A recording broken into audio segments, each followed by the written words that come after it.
itchy, irritated, and dry eye in case of allergy. Zaspray soothes and hydrates to relieve itchy and dry eye in case of allergy. Wash your hands thoroughly before use, and if you wear contact lenses, remove them before applying Zaspray. Hold the bottle tightly with your thumb or forefinger on the nozzle and take care not to plug the nozzle hole. Hold the bottle approximately 10 centimeters from the eye.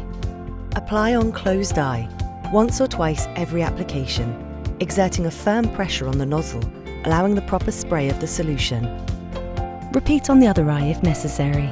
Zaspray can be used 3 to 4 times a day for 3 to 4 days consecutively. Do not use for more than 30 consecutive days. Zaspray, to soothe, hydrate and lubricate dry eyes, especially in the case of allergy. Relieves itchy, dry, irritated and red eyes.